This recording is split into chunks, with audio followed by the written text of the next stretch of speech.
दोस्तों साथियों अस्सलाम वालेकुम। अपने चैनल दस्तक में इफ्तिखार मिर्ज़ा के साथ अटवा कनाडा से आपकी खिदमत में हाजिर हूँ। गुजारिश है कि मेरे चैनल को सब्सक्राइब करें और अपनी कीमती राय से मुस्फिज करें। बेंच टूटा है, उम्मीद नहीं। और बाकी मानदा बेंच का मुतवक्को फ़ैसला क्या हो सकता है और इमरान खान न्याज़ी को इसका फ़ायदा होगा या नुकसान होगा, जो भी फ़ैसला आएगा, और हुकूमत उसके ऊपर क्या रद्द-ए-अमल देगी और हुकूमत को इस वक्त चाहिए क्या। और ज़िक्र होगा थप्पड़ की गूंज का, और ओवरसीज़ पाकिस्तानियों के गिरद घेरा तंग होने की तरफ पेशकदमी जारी है, और कुछ गिरफ्तारियां, कुछ अलहदगियाँ और वज़ीर आज़म की छतरी की कहानी। तो इन तमाम पॉइंट्स को मैं डिस्कस करूँगा आज के इस व्लॉग में। तो सबसे पहले मैं ज़िक्र करता हूँ वज़ीर आज़म की छतरी की कहानी की तरफ। जैसा कि आपके इल्म है कि शहबाज शरीफ फ्रांस के दौरे पर हैं, तो जब कोई भी सरबराह ममलकत के दौरे पर जाता है, कोई सरकारी डेलीगेशन या जाता है, तो उसके प्रोटोकॉल्स वगैरह होते हैं। तो चूँकि फ्रांस के अंदर बारिश हो रही थी, तो वज़ीर आज़म साहब अपनी गाड़ी से उतरे, तो प्रोटोकॉल की जो ऑफिसर थी जिसने रिसीव करना था वो एक खातून थी। तो बाकी और भी इर्द गिर्द खड़े थे सिक्योरिटी के लिए, या प्रोटोकॉल की जो सिक्योरिटी होती है उसके लिए दीगर अफराद भी खड़े थे। मगर ये कि हर चीज़ जो है ना ये सिस्टमेटिकली होती है। कोई बंदा जो है ना वो उसी तरह होता है कि जिस तरह ये मोहरा खड़ा है, एक जगह पर खड़े होना, उसने वहाँ से हिलना नहीं है। तो वो खातून जो वज़ीर आज़म को जिसने रिसीव करना था वो एक खातून थी। तो उन्होंने जाकर दरवाज़ा खोला, दरवाज़ा खोल कर जनाब उन्होंने छतरी अपनी तानी बारिश की वजह से। तो छतरी लेकर वो 2-4 कदम आगे चली, तो शहबाज शरीफ ने जनाब वो छतरी उनसे ले ली। और छतरी जब शहबाज शरीफ साहब ने उनसे ले ली, तो वो खातून जो है ना, ज़ाहिर है कि वज़ीर आज़म साहब जो है ना वो चल पड़े। तो वो खातून भी उनके पीछे पीछे चल पड़ी। अगर वो चाहती वो भी छतरी के नीचे आकर खड़ी हो सकती थी, मगर ये कि उसने अपना फ़ैसला किया उस वक़्त। तो इस अमल को लेकर पीटीआई के सोशल मीडिया ने एक जो है ना वो अंत मचा रखा है। अगर यही काम इमरान खान न्याज़ी करता तो जनाब उन्होंने कहना था, देखा हमारा कप्तान, देखा हमारा कप्तान सारे काम खुद करता है। मगर वज़ीर आज़म ने जब ये काम किया, तो उस खातून के पास एक तो चॉइस थी कि वो वज़ीर आज़म के साथ ही छतरी के नीचे वो चलती, क्योंकि उन्होंने उनके साथ रहना था, या दीगर अफराद भी उधर खड़े थे, वो भी उस खातून को यकीनी तौर पर वो जो है ना वो उन सब की बास होगी जो इर्द गिर्द खड़े हैं खातून, क्योंकि वो उनको लीड कर रही होगी। तो वो भी अपनी बास को जो है ना वो छतरी दे सकते थे कि आप ये छतरी ले लें, हम तो इधर खड़े हैं। मगर चूंकि जो प्रोटोकॉल्स के जो जो नॉर्म्स होते हैं, जो चीज़ें जो सेट होती हैं, जो डिसाइडेड होता है, कोई बंदा भी अपनी जगह से वो हिलता नहीं है। तो उसने भी वज़ीर आज़म के साथ चलना था, वो भी जनाब जो है ना वो भी वज़ीर आज़म के साथ पीछे पीछे चल गई। खैर ये कोई इतना बड़ा इशू नहीं है। तो पीटीआई ने इसको जो है ना इशू बनाकर सोशल मीडिया के ऊपर, जनाब उनको कोई चाहिए होता है कोई डोल धमाका करने के लिए, तो जनाब उन्होंने कर दिया। खैर खुश रहें, इसी तरह खुश रहें, कोई मसला नहीं है। और फिर जिक्र मैं करता हूँ थप्पड़ की गूंज का। तो सियासत बर्दाश्त का खेल है, कड़वी गोलियां निगलने का खेल है, और उन बातों को सहने का खेल है जिनको आप नागवार जो आप पर गुजरती हैं। और इस वक्त चूँकि सागडार साहब वज़ीर ख़जाना आए थे, मुफ्ता इस्माइल को गालिबन उन्होंने जो है ना वो हटाया था, और उनकी रिप्लेसमेंट थी वो। और इस नारे के साथ आए थे कि जनाब मैं जो है ना पता नहीं क्या तीर मार लूँगा, इकानमी को मैं निकाल दूँगा।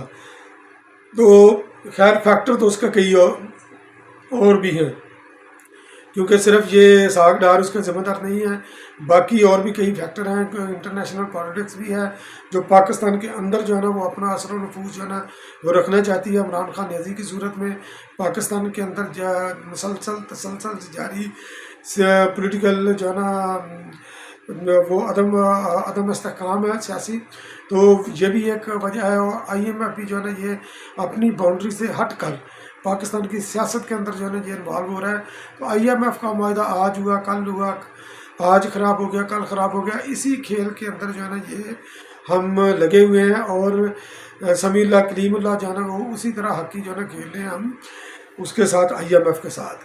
تو اسحاق ڈار صاحب پارلیمنٹ سے اسپیچ کر کے باہر نکلے تو ایک صحافی ہیں شاہد قریشی صاحب, انہوں نے ان کو پکڑ دیا. ظاہر ہے کہ یہی موقع ان کا ہوتا ہے کہ چلتے چلتے سوالات کریں, تو یہ بھی کوئی غیر معمولی چیز نہیں ہے. تو صحافی اسی طرح سوال کرتے ہیں اور یہی سے وہ ٹپ لیتے ہیں. تو انہوں نے IMF کے ساتھ ڈیل کا سوال کیا, ایک بار کیا نہیں جواب دیا, پھر دوسری بار کیا. تو پھر جو چیزیں جو مارکیٹ کے اندر جو زیر گردش ہیں, جس کو PTI کا میڈیا بھی اور دیگر کچھ فون پر بھی ہیں کہ جناب اسحاق ڈار صاحب نے اس صحافی کو تھپڑ مارا. بلکہ ایک تو یہ ہے, مگر یہ کہ یہ مجھے لگتا ہے کہ یہ ٹو مچ ہے. تو بہرحال ان کے ساتھ تلخ کلامی انہوں نے ضرور کی. تو اس کے اوپر تو جو ہے نا یہ منیمم کم از کم جو ہے نا اس کے اوپر اتفاق کیا جا سکتا ہے. مگر اسحاق ڈار صاحب کو بھی جس منصب پر وہ بیٹھے ہیں ان کو تھوڑا سا خیال کرنا چاہیے. اگر کوئی صحافی سوال کرتا ہے, آپ کے پاس آپشن ہوتی ہے, آپ اس کو پاس کر دیں. آپ اس کو بولیں کہ یار پھر کبھی میں اس کا جواب دوں گا, مگر کہاں, کیونکہ یہ لوگ سیاست کی چکی سے یہ باہر نہیں نکلے, وہاں سے پس کر باہر نہیں نکلے. یہ پوز ہوئے بندے ہیں جو کہ اسٹیبلشمنٹ نے کیے. خیر پالیٹکس کے اندر کافی دیر سے ہیں, تو ان کو کم از کم جو ہے نا یہ سمجھ آ جانی چاہیے تھی. تو بینچ جو ٹوٹا جناب, یہ فوجی عدالتوں کے اندر جو مقدمات چلنے جا رہے ہیں سویلین کے, تو اس کے خلاف میں نے کل کے ویلاگ میں بھی ذکر کیا تھا کہ جناب چیف جسٹس عمر عطا بندیال صاحب نے 9 رکنی بینچ بنایا. تو اس بینچ کی جو ہے نا وہ یہ سماعت ہوئی, پہلی سماعت ابھی جاری بھی نہیں ہوئی, اور تمام ججز صاحبان جو بیٹھ گئے. تو لطیف کھوسہ صاحب جو نا یہ روسٹرم پر آئے. تو روسٹرم پر کیونکہ یہ انہوں نے بلایا عمر عطا بندیال صاحب نے, تو روسٹرم پر آ کر مسکرائے. ابھی وہ کچھ بات کرنا ہی چاہتے تھے کہ جناب قاضی فائز عیسیٰ صاحب نے ان کو روکا کہ کھوسہ صاحب 1 منٹ رکیں, میں نے کچھ آبزرویشن دینی ہے. تو انہوں نے آبزرویشن یہ دی کہ جب تک کہ میں اس بینچ سے یا میں یہ کیس سننے سے میں انکار نہیں کر رہا. پہلی بات انہوں نے یہ کلیئر کی کہ میں اویلیبل ہوں, یہ کیس میں سن سکتا ہوں. مگر اس سے پہلے جو پریکٹس اینڈ پروسیجر ایکٹ جو سپریم کورٹ نے جو منظور کیا تھا, قومی پارلیمنٹ نے جو منظور کیا تھا, اس کے اوپر سپریم کورٹ نے اس ایکٹ کو بننے سے پہلے ہی اس کے اوپر جو ہے نا وہ اسٹے دے دیا ہے. تو وہ پریکٹس اینڈ پروسیجر ایکٹ کیا ہے, آپ کی یاد آنے کے لیے میں عرض کرتا چلوں. تو یہ سو موٹو لینے کا اختیار ہے, یہ طاقت کی تقسیم ہے اور انصاف تک رسائی ہے اور بینچ بنانے کا فیصلہ ہے. کیونکہ پہلے جب تک یہ ایکٹ نہیں ہونا تھا ایک فرد واحد کے پاس یہ طاقت تھی, یعنی کہ چیف جسٹس کے پاس, وہی اپنی مرضی سے سو موٹو ایکشن لے کر, سو موٹو ایکشن کا بھی اسی کے پاس اختیار تھا, تو لے کر بینچ بناتا اپنی مرضی سے. جس کا دل کرے گا وہ جس جج کو وہ شامل کرتا, دوسرے کو نہ کرے شامل. تو یہ انہوں نے جو ہے نا یہ تقسیم کر دی, اختیارات کی تقسیم کی کہ یہ مساوی تقسیم ہوگی. ایک کمیٹی بنے گی, وہ فیصلہ کمیٹی کرے گی کہ یہ سو موٹو اس کسی ایشو کے اوپر لینا ہے یا نہیں لینا, اور جب اس کے اوپر بینچ بنانا ہے تو وہ کمیٹی فیصلہ کرے گی, اکثریت اس کا فیصلہ کرے گی کہ یہ کیس سننے کے لیے کون کون سے جج صاحبان ہوں گے. تو یہ کہہ کر انہوں نے جو ہے نا یہ بینچ سے وہ وہاں سے اٹھ گئے. تو ان کے ساتھ ساتھ جو ہے نا سردار طارق مسعود صاحب جو کہ 2 نمبر پر ہیں سینئر موسٹ, تو وہ بھی جناب اٹھ گئے. تو اس کے بعد پھر جناب کچھ دیر وقفے کے بعد, اور ساتھ ساتھ قاضی فائز صاحب نے یہ بھی بولا کہ میں نے مارچ کے اندر میں نے فیصلہ دیا تھا ایک, تب تک آپ نے حکم معطل نہیں کیا تھا, اس کے معطل نہیں کیا تھا اس ایکٹ کو جو کہ بھی آنے والا تھا. تو میں نے اس کے خلاف جو ہے نا یہ فیصلہ دیا کہ سو موٹو کے اختیار کے بارے میں اور بینچ کی تشکیل وغیرہ کے حوالے سے. تو وہ میں نے سپریم کورٹ کی ویب سائٹ پر پوسٹ بھی کر دیا, اور 31 مارچ کو جناب عشرت علی جو کہ رجسٹرار ہیں اور چہیتے ہیں عمر عطا بندیال صاحب, انہوں نے جناب اس فیصلے کو غیر مؤثر کر کے میرے فیصلے کو جو کہ ہمارا اکثریتی فیصلہ تھا, تو اس کو جناب جو ہے نا وہ ویب سائٹ سے ہٹا دیا. تو اس لیے جو ہے نا یہ میں اس بینچ سے جو ہے نا اس وقت میں نہیں بیٹھ سکتا جب تک یہ فیصلہ اس کے اوپر نہ ہو جائے, پریکٹس اینڈ پروسیجر ایکٹ کے اوپر. اب کچھ دیر وقفے کے بعد پھر चीफ जस्टिस साहब ने 7 रुकनी बेंच के साथ काम चलाया। ज़ाहिर है कि मोहब्बत तो ठाटे मारती है इमरान खान न्याजी की। तो आज फिर उसकी समाअत हो रही है। जब मैं वीला रिकॉर्ड कर रहा हूँ तो हो सकता है उस वक्त ये समाअत जारी हो और उसके ऊपर कुछ ना कुछ जो है ना आज ही फैसला आ जाएगा। वैसे उन्होंने नोटिस वगैरह तो जारी किए थे। काजी फाइज ईसा साहब ने एक और अहम बात की। उन्होंने बोला कि मैं प्रैक्टिस एंड प्रोसीजर एक्ट के बाद किसी भी कोई भी बेंच जो है ना ये लेजिटिमेट नहीं है सुमो मोटो वाला। तो इसकी फॉर्मेशन के ऊपर जो है ना ये मुझे एतराज़ है इसकी, इसलिए जो ये बेंच बैठा है मेरी नज़र में इसकी कोई कानूनी हैसियत नहीं।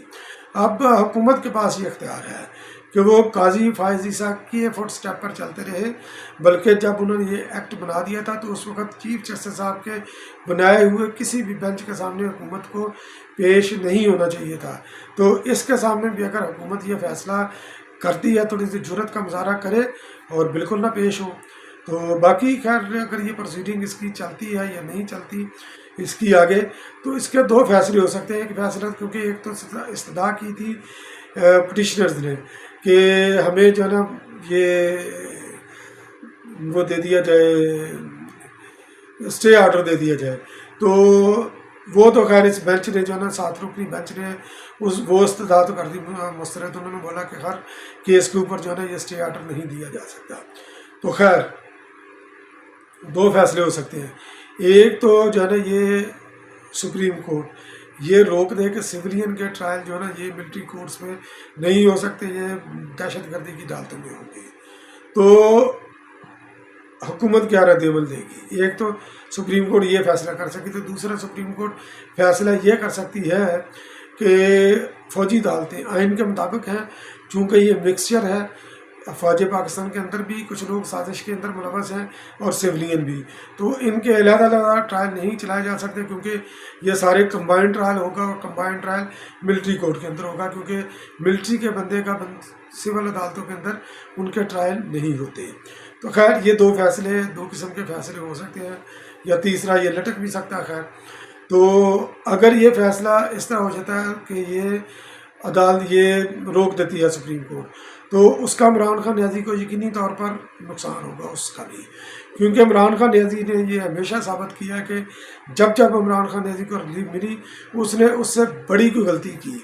और 9 मई के जो उसने गलती की है, अगर ये सुप्रीम कोर्ट ने वो फ़ौजी अदालतों के अंदर केस चलने से मना किया, इमरान खान 9 मई से बड़ी कोई गलती करने का अंदेशा है कि वो किसी बड़ी गलती की तरफ जाएगा। और अगर ये सुप्रीम कोर्ट ये फैसला दे देती है कि फ़ौजी अदालतों के अंदर केसेस वगैरह चलेंगे तो फिर भी इमरान खान की शामत, तो खैर दोनों सूरतों में इमरान खान की बचत नहीं है। हुकूमत क्या कर सकती है अगर ये फ़ौजी अदालतों के ख़िलाफ़ ये फैसला आ जाता है कि ये नहीं बननी चाहिए, सिविलियन का ट्रायल उधर नहीं चलना चाहिए, तो हुकूमत जिस तरह वो सुप्रीम कोर्ट ने अपने पंजाब में इलेक्शन के हवाले से जो उन्होंने 14 मई की डेट दी थी, वही हशर जो है ना इस फैसले का भी होगा और मिलिट्री इस्टेब्लिशमेंट भी वही हशर इसका करेगी, और दूसरी तो इसके अंदर कोई राय नहीं है। तो अब मैं जिक्र करता हूँ जनाब गिरफ़्तारियों का और वफ़ादारियाँ चेंज करने का। तो वफ़ादारी जनाब गिरफ़्तारियाँ जो हुई हैं वो एक ताज़ा गिरफ़्तारी हुई है उमर सरफराज चीमा साहब की वाइफ की, तो वो भी 9 मई के वाक़े के अंदर मुलव्वस थी, वो अदालत के अंदर आई, उनको गिरफ़्तार कर लिया गया। जबकि दूसरी तरफ जनाब एजाज चौधरी साहब और जनाब असलम इकबाल साहब की चूँकि वो पेश नहीं हो रहे, तो उनकी जो है ना ये नाकाबिले ज़मानत वारंट गिरफ़्तारी जारी हो चुकी है।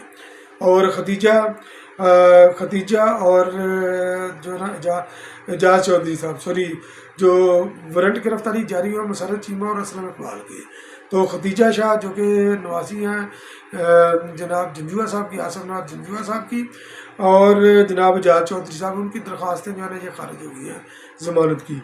तो जो PTI से जो ताज़ा तरीन जो बड़े नाम जिन्होंने छोड़ा है, एक तो है जनाब गुलाम सरवर रहमान साहब जो कि वज़ीर हवाबाजी भी थे, जिन्होंने PIA का बेड़ा गर्क किया, और बेनज़ीर भुट्टो साहबा के जो ना उनकी शहादत के ऊपर उन्होंने इल्ज़ाम जो है ना आसफ अली जरदारी साहब के ऊपर लगाया था। और दूसरा है माही अख्तर खान साहब, जनरल अख्तर अब्दुर्रहमान के साहबजादे, जिन्होंने उजड़ी कैंप से बड़ा माल बनाया था। तो उन्होंने बोला कि जनाब जो है ना हम फ़ौजियों की औलाद हैं, 9 मई के वाक़े की तौसीक़ नहीं करते, तो इसलिए मैं PTI से अपनी राहें जुदा कर रहा हूँ। तो इनको तकरीबन 1.5 महीने के बाद ये याद आया। पहले उन्होंने बूटी पी कर ये सोए हुए थे। तो खैर पीटीए के अंदर टूट फूट का सिलसिला, तो अभी मज़ीद जो है ना ये जारी रहेगा। तो देखते हैं कि ये अब ये बेंच भी क्या फ़ैसला करता है, और पाकिस्तान का जो है ना ये आने वाले दिनों के अंदर सियासी मंजरनामा कैसा होगा। बहुत बहुत शुक्रिया मेरा वीलॉग वॉच करने के लिए। अगले वीलॉग में फिर हाजिर होगा, तब तक के लिए अल्लाह के बाद।